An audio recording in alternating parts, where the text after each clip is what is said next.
नमस्कार दर्शक बंधु मो भिडियो रे आपण मानक स्वागत। तो चलतु जोरंदा माघ मेला आमर माघ पूर्णिमा रे ढेंकानाल रे बहुत विश्व प्रसिद्ध जोरंदा मेला लगी था। आठी झाड़ जला होता है आठी अखंड महादीप प्रज्वलन करा जाय थाए जोटा कि सबु बेले दीप जलु थाए आउ जोठी मानसिक करि थांती सेठी महिमा गादी आमर पाखरु प्रज्वलन कराई थाए जोटा कि माने सबु बेले अहरह जली थाए।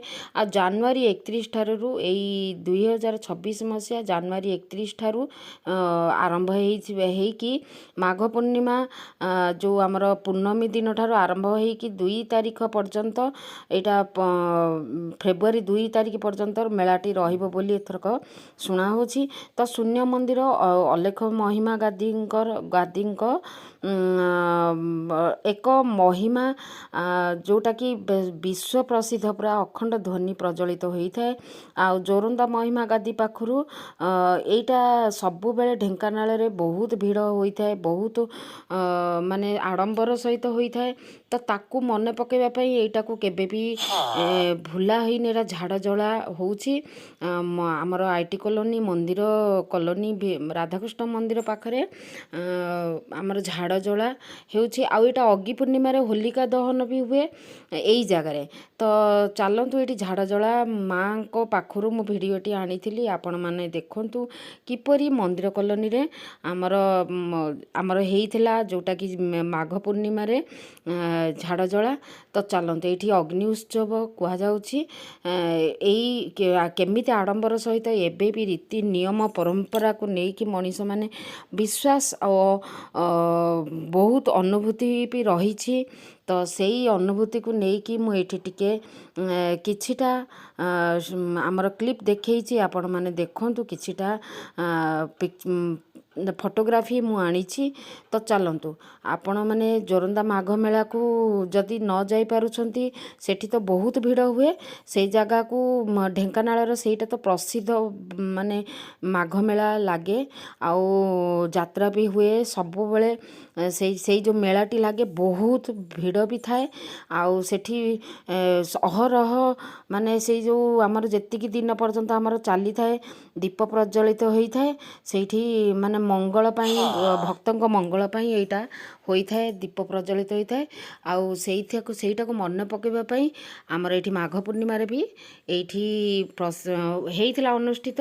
तो चलतु आपण माने देखि नियंतु राधाकृष्ण मंदिर एठी देखंतु केते सुंदर प्रांगण रे आमर हेइथिला झाड़ जला।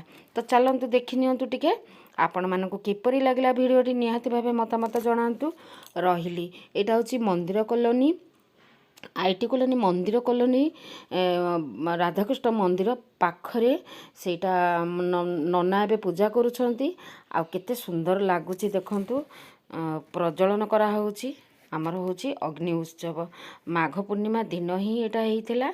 तो चलतु एमिति हुए होलिका दहन जोटा कि आमर दोल पूर्णमी हुए सेटा भी हुए। आउ एटा शीत जेहेतु सरिला ताकू गोटे आखि आगे रखिकी एटा झाड़ जला होता है।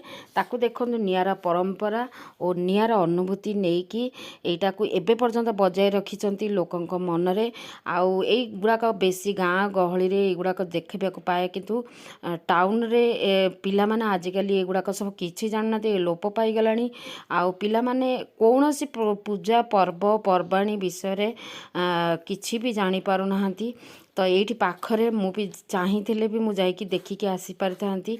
आउ आमे माने छुआ बलू जेतिकी सेठी मो बापा घरे जो राजगामपुर रे सेटा सबु बेले सबु अनुभूति होता है कारण पूजा पर्व पर्वाणी सबु अनुभूति होता है कहीं ना सेटा गाँ भलिया जगह आ सेठी बहुत भल लगे।